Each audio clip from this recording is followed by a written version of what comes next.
కాన్స్టిట్యున్సీలోని మున్సిపాలిటీస్కి కోఆర్డినేటర్గా ప్రభుత్వము పార్టీ పెట్టిన సందర్భంగా నేను ఇప్పుడు మెట్పల్లి రావడం జరిగింది.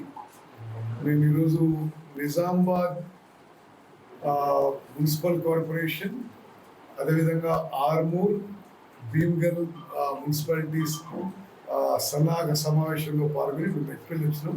ఇక్కడ మెట్పల్లి కోరిట్ల రెండు మున్సిపాలిటీలది సన్నాహక సమావేశం.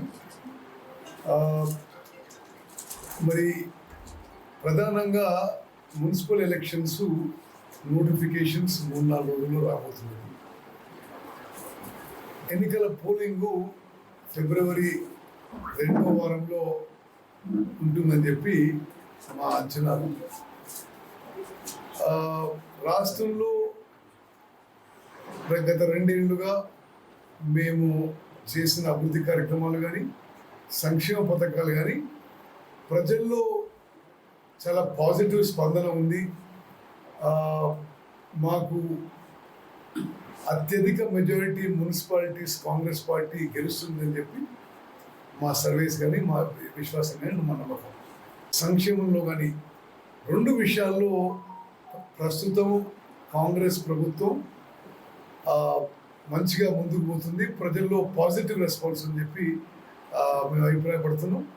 అదేవిధంగా అనేక వెల్ఫేర్ స్కీమ్స్లో ఫైన్ రైస్ కానీ, కొత్త రేషన్ కార్డ్స్ కానీ, ఆర్టీసీలో ఉచిత ప్రయాణం లేడీస్కి కానీ, అదేవిధంగా 200 యూనిట్స్కి తక్కువ ఫ్రీ ఎలక్ట్రిసిటీ కానీ, ఇవన్నీ ప్రజల్లో పాజిటివ్ వైబ్స్ స్పష్టంగా మాకు కనిపిస్తున్నాయి.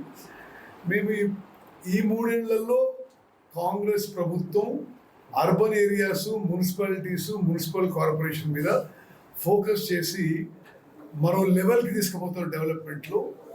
ఈ 3 ఏళ్లే కాదు, వచ్చే 5 ఏళ్లలో కూడా కాంగ్రెస్ ప్రభుత్వమే వస్తుందని చెప్పి మా గట్టి విశ్వాసం, నమ్మకం. సో ఈ మున్సిపాలిటీస్లో ప్రజలకి, కాంగ్రెస్ పార్టీకి, అభ్యర్థులకి భారీ మెజారిటీ ఇవ్వాలని చెప్పి మరి ఈ అర్బన్ ఏరియాస్లో మేము అందరి ఓటర్లందరికీ అప్పీల్ చేస్తాం. చరిత్ర సృష్టించినోడు ఇప్పుడు ఆ చరిత్రని తిరగరాయబోతున్నాడు. అబద్ధాల గోడల్ని బద్దలు కొట్టి నిజాలను రాగా మీ ముందుంచబోతున్నాడు. నిజమైన వార్తల కోసం వెంటనే డౌన్లోడ్ చేసుకోండి రా యాప్ని.